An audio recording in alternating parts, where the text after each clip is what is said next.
The cold vastness of space stretched endlessly around Research Station Harmony, a small gleaming structure that had orbited the distant planet Kepler 4-2b for over 3 years.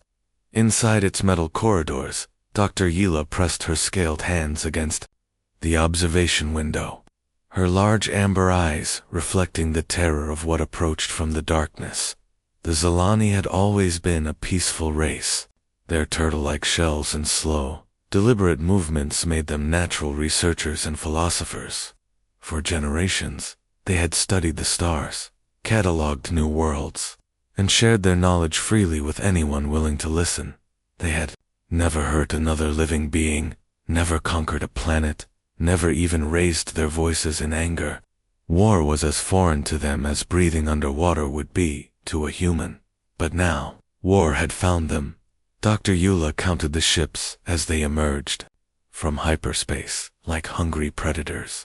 1, 5, 10, 20 massive Vorthok warships, their dark hulls bristling with weapons designed for one purpose only: destruction. The Vorthok Dominion had swept across this sector of the galaxy like a plague, enslaving entire civilizations and turning peaceful worlds into military outposts. They gave their victims a simple choice: serve or die. The research station's shields flickered as the first warning shots struck their hull. Emergency lights bathed the corridors in red as frightened Solani scientists abandoned their experiments and huddled together in the central chambers. Some carried young hatchlings, their shells still soft and vulnerable. Others clutched research data they had spent years collecting, as if their life's work could somehow protect them from what was coming. Dr. Yula made her way to the communication center, her webbed feet sliding slightly on the smooth floor as another blast shook the station. The communication officer, a young Zilani named Kef, looked up at her with eyes wide with fear. "Doctor, their commander is demanding our surrender," Kef whispered, his voice barely audible above the sound of straining metal. "He says we have 1 hour to lower our shields and prepare for boarding. After that, ... He couldn't finish the sentence. Dr. Yila placed a gentle hand on Kef's shoulder. She had seen what happened to other research stations that fell to the void. The lucky ones were killed quickly. The others were taken as slaves, forced to work in terrible conditions until they died from exhaustion or despair. Their children would grow up knowing nothing but servitude, their culture and knowledge lost forever. "Send out a distress signal," she said quietly. "Use all frequencies, all languages we know. Tell them we are civilians, that we have children here, that we pose no threat to anyone." Kef's hands trembled as he activated the long-range transmitter. The message would travel through hyperspace, reaching dozens of species across known space. Surely someone would help them. Surely someone would care that innocent beings were about to die. The transmission went out into the void. "This is Research Station Harmony to any vessel receiving this transmission. We are under attack by the Vorthok Dominion. Civilian population of 847 souls requires immediate evacuation. Please, ... anyone, ... Dr. Yila waited, hope and desperation warring in her heart as the message rippled across the galaxy. Captain Lee Minho was finishing his morning coffee when the bridge's communication array started beeping with an urgent priority signal. The human officer had been commanding the Confederation vessel Resilience for 3 years now, and he had learned to trust his instincts when something felt wrong. The way Lieutenant Park Jesu's shoulders tensed at her station told him this wasn't going to be good news. The bridge of the Resilience was quiet, except for the steady hum of the ship's engines and the soft clicking of keyboards as the crew went about their routine patrol duties.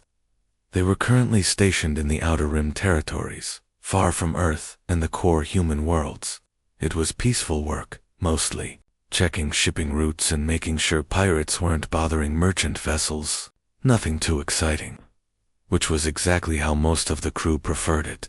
But today was different. Lieutenant Park Jisoo had been monitoring long-range communications for the past hour when something unusual caught her attention. Her fingers moved quickly across her console, fine-tuning the signal filters and running the transmission through the ship's universal translator. The message was faint, clearly coming from very far away, but there was something about it that made her heart race. "Captain," she called out, her voice cutting through the bridge's calm atmosphere. "I'm picking up what appears to be a distress signal. It's not from any human ship, sir. The language patterns are completely alien, but our computers are working on a translation." Captain Lee Minho set down his coffee cup and walked over to her station. At 35, he was young for a ship commander, but he had earned his position through years of solid decision-making and genuine care for both his crew and the civilians they were sworn to protect. His dark hair was slightly messy from running, his hands through it, a habit he had when he was thinking hard about something. "What are you getting?" he asked, leaning over to look at her screens. Lieutenant Park Jesu's translation software was working overtime, converting the alien words into something they could understand. As the meaning became clear, her face grew pale. "Sir, it's a standard distress protocol, but the linguistic patterns suggest extreme desperation. They're saying they're under attack, that they have civilians aboard, including children. I'm also reading massive energy signatures in their area, definitely military vessels, and a lot of them." The captain felt his stomach tighten. In space, distress calls were sacred. It didn't matter what species you were, what government you served, or what conflicts existed between your peoples. When someone was dying and called for help, you answered. It was an unwritten law that kept civilization from falling apart in the vast darkness between stars. "Any other ships responding to this signal?" Captain Lee Minho asked, already knowing he wouldn't like the answer. Lieutenant Park Ji-soo ran a quick scan of all nearby vessels and checked for any course changes. That might indicate other ships were moving to help. Her console showed dozens of vessels from various species within range of the distress call, but none of them were altering their paths. They were all continuing with their normal business, as if nothing was happening. "Negative, Captain. We're the only ones changing course." The words hung in the air, like a challenge. Captain Lee Minho looked around his bridge at the faces of his crew. They were all watching him, waiting to see what kind of man their captain really was. He didn't hesitate. "All hands, battle stations. We have civilians in danger."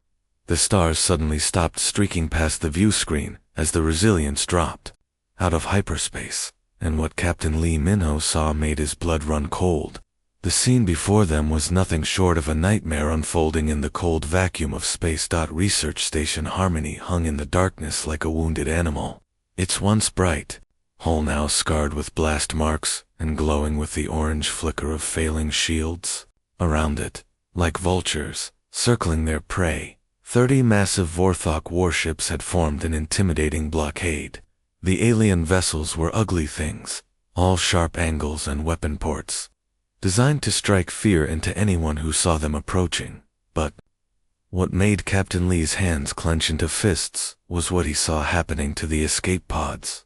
Small, defenseless craft had been launched from the research station, each one carrying desperate civilians trying to flee to safety.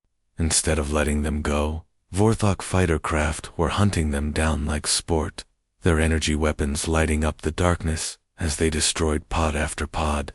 These weren't military targets or armed vessels. These were families, scientists, children who had never hurt anyone in their lives. Commander Kim Suho stood at the tactical station, his face grim as he ran the numbers on his display. The young officer had served alongside Captain Lee for 2 years, and he had never seen odds this bad. His fingers moved across the holographic interface, counting enemy vessels and calculating their firepower. "Captain," he said quietly, his voice tight with tension, "I'm reading 30 Vorthok destroyers, each one twice our size. They've got us outgunned by at least 15 to 1, and that's not counting their fighter squadrons." The bridge fell silent, except for the steady beeping of the ship's sensors. Everyone knew what those numbers meant. The Resilience was a good ship with an excellent crew, But they were just one vessel against an entire battle fleet. In a straight fight, they would last maybe 10 minutes before being blown apart.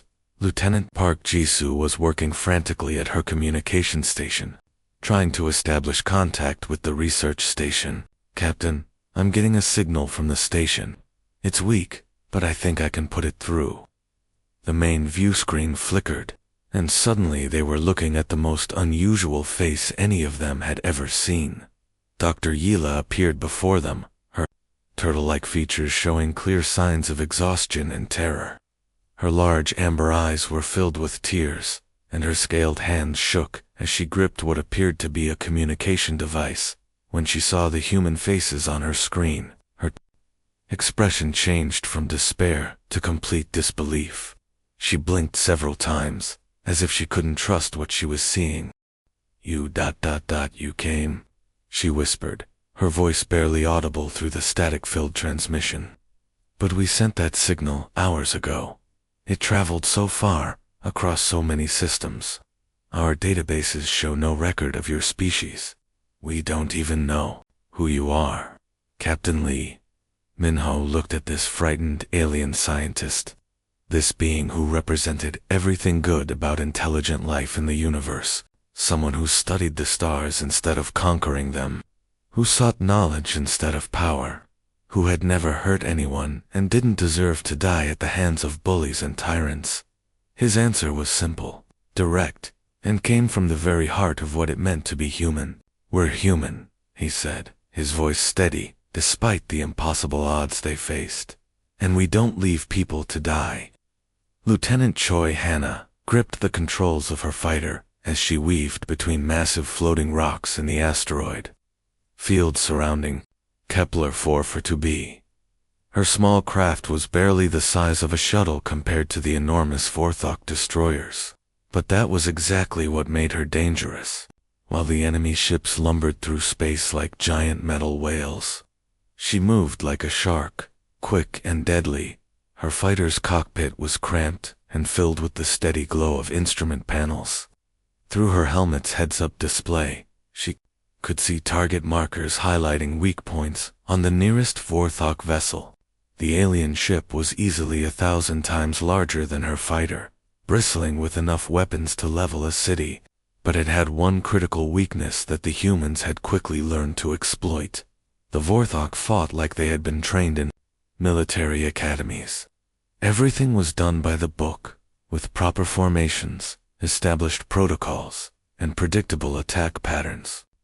They moved their fleets in neat lines, communicated on standard frequencies, and followed the same tactical manuals that had served them well for centuries of conquest. It was efficient, it was organized, and against most enemies, it was devastatingly effective. But humans didn't fight like most enemies. Humans had learned warfare on a world where survival meant adapting to any situation, where the weak had to outsmart the strong, and where rules were something you broke when your life depended on it. They had spent thousands of years fighting each other in every environment imaginable, from frozen mountains to burning deserts, and they had learned that sometimes the only way to win was to refuse to play by the enemy's rules. Ghost Squadron. "This is Ghost Leader."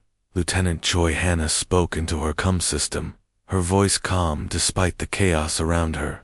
"Target their sensor arrays first, hit them hard and fast, then disappear back into the rocks.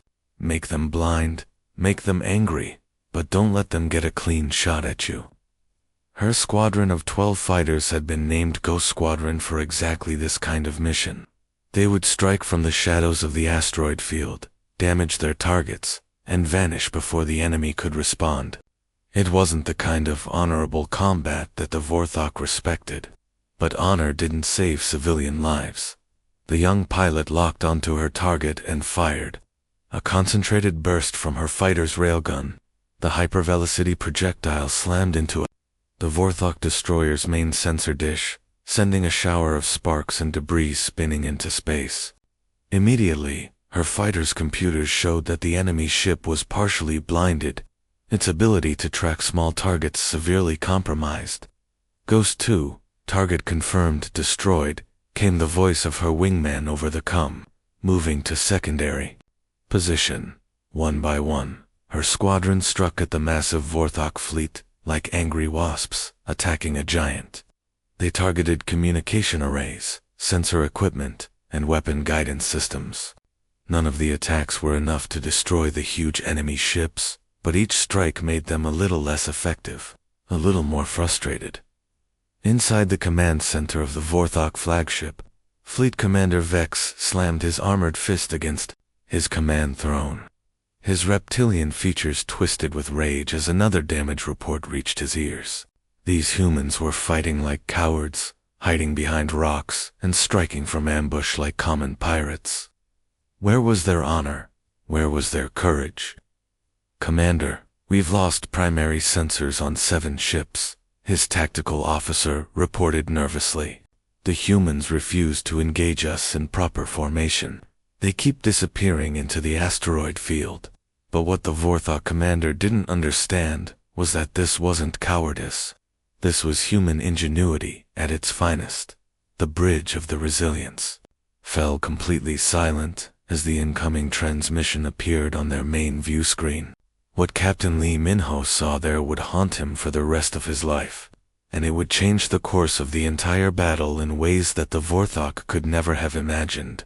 Warlord Krex stood in what appeared to be the research station's main laboratory, his massive reptilian form towering over a group of terrified Zilani scientists who had been forced to their knees. The Vorthok commander was an intimidating sight, nearly 8 feet tall, with thick scales that looked like natural armor.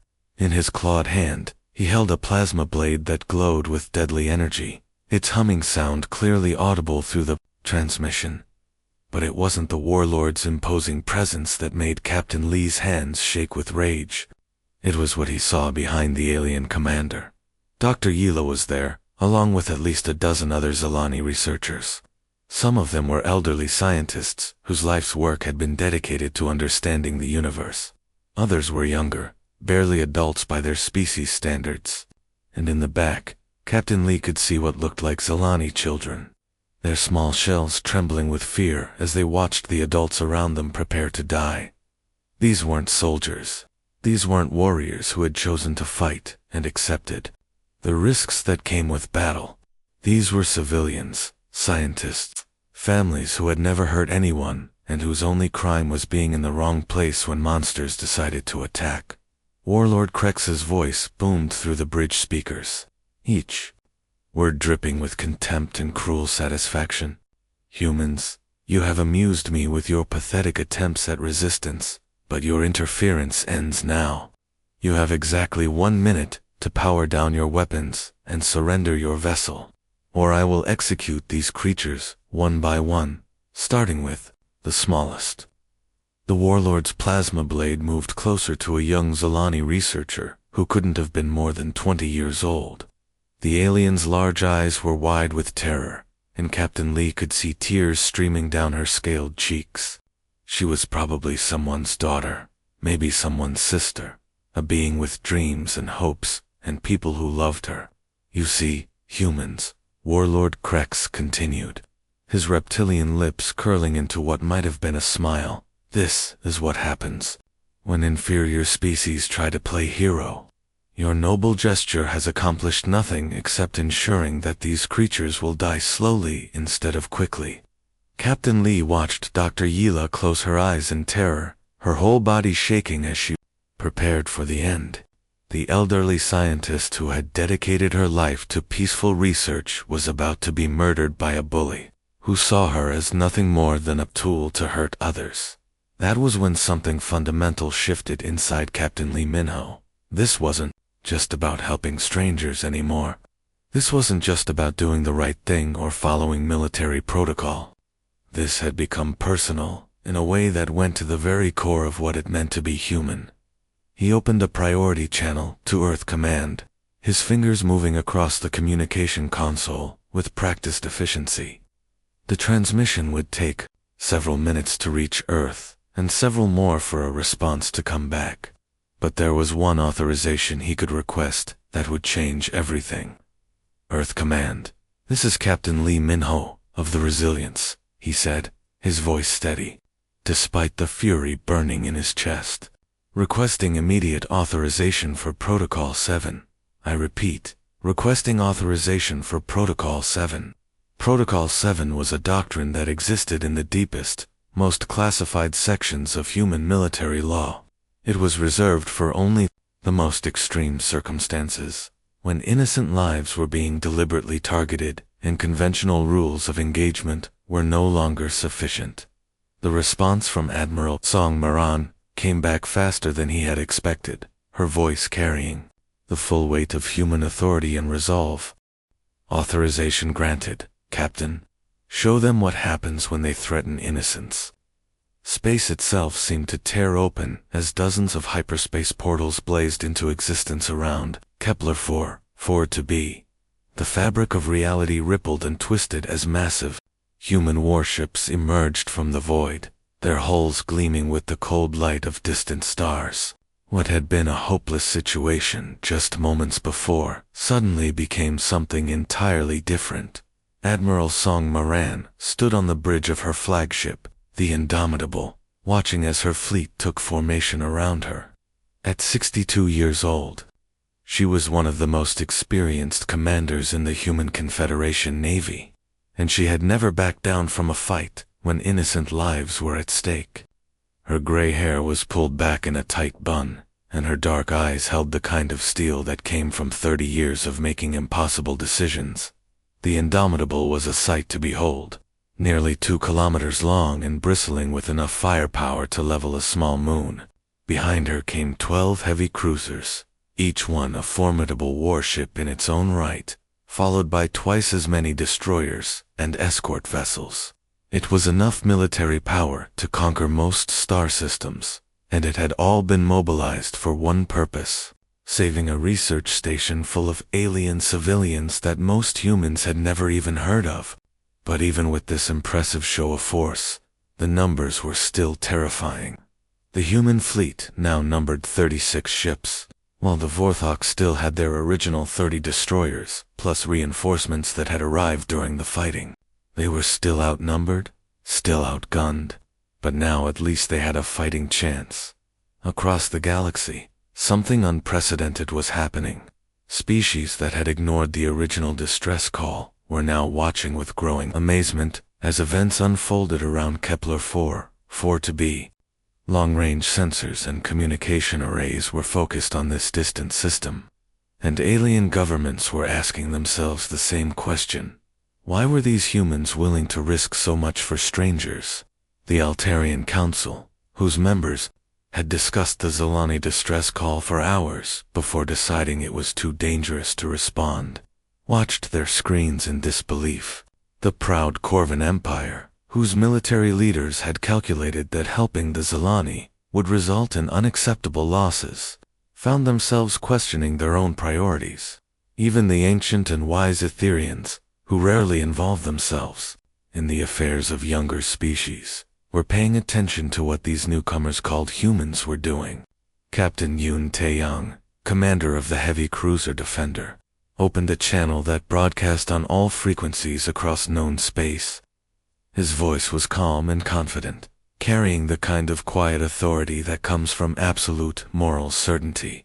"This is Captain Yoon Taeyang of the Human Confederation 4th Fleet," he announced, his words reaching not only the Vorthok and Zilani, but dozens of other species monitoring the situation. "We received a distress call from innocent civilians under attack. We're here for our friends." Those last 4 words hit the Zilani like a physical blow, but not one of violence. It was the impact of hope, of belonging, of finally being valued by someone in a cold and often cruel universe. On Research Station Harmony, Dr. Yila pressed her hand against her chest and felt tears streaming down her scaled cheeks. In all their centuries of peaceful existence, in all their years of sharing knowledge and extending friendship to other species, no one had ever called the Zilani friends before. They had been tolerated, sometimes respected for their intelligence, occasionally appreciated for their research, but never truly accepted as equals worthy of protection. The elderly scientist looked around at her colleagues, seeing the same overwhelming emotion reflected in their large amber eyes. They were not alone anymore. Somewhere in the vast darkness of space, there was a species that cared enough about strangers to risk everything for them. For the first time since the attack began, the Zilani dared to hope they might actually survive. Warlord Krex had conquered 17 star systems in his lifetime. He had burned entire worlds, enslaved millions of beings, and built his reputation on fear and overwhelming force. In all those years of brutality, he had never encountered a species that refused to back down when faced with impossible odds. These humans were beginning to irritate him in ways he had never experienced before. Standing on the bridge of his massive dreadnought, the Annihilator Krex watched the human fleet take defensive positions around the research station. His ship was 3 times larger than their biggest vessel, a floating fortress that carried enough firepower to reduce planets to rubble.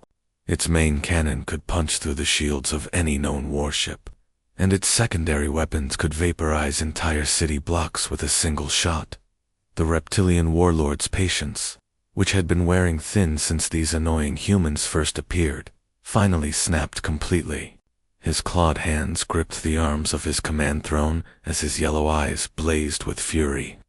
If these upstart creatures wanted to play hero, he would teach them exactly what heroism cost in the real world.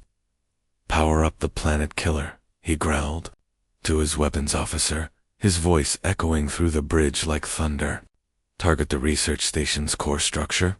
The Annihilator's main weapon began to charge with a sound like reality itself groaning under pressure. Energy readings spiked to levels that would make most species surrender immediately. This wasn't just a threat anymore. This was preparation for mass murder on a scale that would echo across the galaxy. Krex opened a transmission that broadcast to every ship in the system, his massive form filling view screens as he delivered what he intended to be his final ultimatum. "Humans," he said, his voice dripping with contempt and barely controlled rage, "your pathetic fleet has amused me long enough. I grow tired of these games, and my patience has reached its end. You have exactly 10 seconds to power down your weapons, surrender your vessels, and prepare to be boarded. If you refuse, I will use my planet killer cannon to vaporize their research station and every single living thing aboard it." The transmission cut to an internal view of Research Station Harmony, showing hundreds of Zilani civilians huddled together in the station's central core. The camera panned across faces filled with terror, showing elderly scientists clutching research data they would never complete. Young adults holding each other as they tried to be brave, and most heartbreaking of all, Zilani children who had barely hatched from their shells. The younglings were so small that they could fit in a human's palm, their shells still soft and translucent, their large eyes wide with confusion as they sensed the fear of the adults around them. They didn't understand what was happening, or why everyone was so scared. They only knew that the grown-ups who usually made them feel safe were now trembling with terror. "Look at them, humans," Krex continued, his voice filled with cruel satisfaction. "Look at these innocent creatures whose deaths will be on your conscience. All of this suffering, all of this terror, exists because you decided to interfere in affairs that were not your concern. Their blood will stain your hands forever." On the bridge of the Resilience, Captain Lee Minho stared at the transmission with an expression that his crew had never seen before. His usual calm demeanor was gone, replaced by something cold and dangerous that seemed to radiate from him like heat from a furnace. His hands were steady, his voice was controlled, but his eyes held a fury that went beyond mere anger. This wasn't about military tactics anymore. This wasn't about following orders or protecting human interests. This had become something primal, something that touched the very core of what separated civilized beings from monsters. When Captain Lee finally spoke, his voice was ice cold, each word delivered with the precision of a blade. "You just crossed a line you can't uncross." What happened in the next 30 minutes would forever change how the galaxy viewed humanity. Military historians from dozens of species would study the battle recordings for generations, trying to understand how a smaller, supposedly primitive fleet achieved what every tactical computer said was impossible. The moment Captain Lee finished speaking, the human ships moved like a single organism awakening from sleep. There was no hesitation, no committee meetings, no lengthy discussions about acceptable losses. Every captain in the fleet knew exactly what needed to be done, and they did it without question. Admiral Song Moran's voice cut through the communication channels with crystal clarity. All ships, execute Protocol 7. Target designation. Protect the innocent at all costs. Rules of engagement. There are no rules. The human vessels scattered in patterns that defied conventional military logic. Instead of maintaining defensive formations or following textbook battle tactics, they moved like a pack of wolves surrounding their prey. Each ship seemed to know instinctively where the others would be, creating openings for attacks that appeared to come from nowhere. Lieutenant Choi Hanna led her fighter squadron in a desperate charge straight through the middle of the Vorthok fleet. Her small craft danced between massive enemy ships, their weapons firing with precision that seemed impossible. Every shot found its mark, disabling weapon systems, blinding sensors, and creating chaos in the enemy ranks. "Go, squadron, follow my lead," she shouted into her comm system, her fighter weaving through a storm of energy blasts that would have vaporized her if any of them had connected. Make them pay for every innocent life they've threatened. But the most shocking moment came when Captain Lee made a decision that violated every rule of space warfare. Instead of engaging the enemy dreadnought from a safe distance, he pointed the Resilience directly at Warlord Krex's massive ship and ordered, "Full speed ahead." "Captain, that's suicide," Commander Kim Suho called out from his tactical station, his hands flying over his controls as he tried to transfer all available power to the forward shields. "Maybe," Captain Lee replied calmly, his eyes never leaving the view screen as the enemy dreadnought grew larger and larger. "But those civilians don't have time for a conventional battle. Sometimes the only way to win is to do something so crazy that the enemy can't prepare for it." The Resilience's shields blazed like a miniature sun as they absorbed punishment that should have destroyed the ship instantly. Plasma cannons, particle beams, and kinetic weapons hammered the human vessel from every direction, but somehow it kept flying. The hull groaned and buckled, sparks flew from overloaded systems, and half the bridge lights went out. But Captain Lee never wavered from his course. The moment of impact shook both ships like earthquakes. The Resilience's reinforced bow punched through the dreadnought's armor plating, creating a breach that went deep into the enemy vessel's hull. Emergency alarms blared on both ships as atmosphere vented into space, and damage control teams scrambled to contain the destruction. "Boarding teams, go," Captain Lee shouted as his ship's Marines prepared to cross into the enemy vessel. Commander Kim Suho led the charge, his weapon ready as he and 50 human soldiers rushed through the breach into hostile territory. They were outnumbered at least 10 to 1, facing an enemy on their own ship, but none of that mattered anymore. "For the innocent," Commander Kim Suho roared as they encountered the first group of Vorthok defenders. The battle cry echoed through both ships as human Marines fought with a ferocity that shocked their enemies. These weren't soldiers following orders anymore. They were protectors defending those who couldn't defend themselves, and that made them more dangerous than any weapon the Vorthok had ever faced. The battle ended not with a grand explosion, but with the quiet hum of engines powering down as the last Vorthok ship disappeared into hyperspace. What had once been considered the most feared fleet in this sector of the galaxy was now nothing more than scattered wreckage and fleeing survivors, their reputation destroyed by a species they had never heard of just hours before. Warlord Krex lay dead in his own command center, killed not by superior firepower, but by Commander Kim Suho's determination to reach the Zilani prisoners at any cost.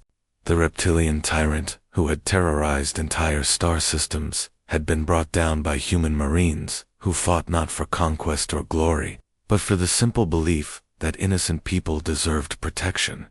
Research Station Harmony still hung in space, its hull scarred and blackened from the battle, but miraculously intact. Emergency repair crews worked frantically to restore life support and basic systems, while medical teams tended to the wounded. The station that had been preparing for destruction just hours earlier was now buzzing with the activity of survival and recovery. Dr. Elis stood in the observation lounge beside Captain Lee, Minho, both of them watching through the reinforced windows as the human fleet maintained protective positions around the station. The elderly Zalani, scientist Shell, still bore scorch marks from her captivity, and her large amber eyes were red from tears she had cried when she learned she would live to see another day. "I still don't understand," she whispered, her voice barely audible above the sound of repair work echoing through the station's corridors. "We sent that distress signal to 17 different species. 16 of them chose to ignore us, to pretend they never heard our call for help. But you came. You risked everything, lost good people, faced impossible odds. Why would you do that? For strangers you had never met." Captain Lee was quiet for a long moment, his eyes focused on the stars beyond the window. His ship, the Resilience, floated nearby, its hull bearing the scars of ramming into an enemy dreadnought. Half his crew was in medical bay. 3 good officers would never see Earth again, and his career would never be the same after the decisions he had made today. But when he looked at Dr. Yella, at the other Zalani survivors working to rebuild their lives, at the children who would grow up because someone had been willing to fight for them, he knew he would make the same choice again, without hesitation. "Because someone has to," he said simply, his voice carrying the weight of absolute conviction. "Because it's right. Because in a universe full of darkness, someone needs to be willing to turn on a light." The news of what happened at Kepler-4 for to be spread across the galaxy faster than any starship could travel. Within days, every major species was discussing the humans and their inexplicable decision to risk everything for alien civilians. Communication networks buzzed with debates, analysis, and speculation about what this meant for the future of galactic politics. The Altarian Council, who had spent hours debating whether to help the Zalani before deciding against it, found themselves facing uncomfortable questions from their own citizens. How could they claim to be a civilized species if they were less willing to help innocents than these unknown humans? The Corvan Empire's military leaders studied the battle recordings obsessively, trying to understand how their tactical computers had been so wrong about human capabilities. These newcomers hadn't won through superior technology or numbers, but through something far more dangerous: the absolute refusal to abandon those who needed help. Even the ancient Aetherians, who had observed the rise and fall of countless civilizations, found themselves intrigued by humanity's approach to galactic relations. Most species announced themselves through conquest, trade agreements, or displays of technological superiority. The humans had introduced themselves by bleeding for strangers. Some species dismissed the humans as naive idealists, who would quickly learn that the galaxy was too harsh for such noble sentiments. Others recognized them as potentially the most dangerous force in known space, not because of their weapons or their ships, but because of their willingness to use them in defense of others. The age of human diplomacy had begun, and the galaxy would never be the same.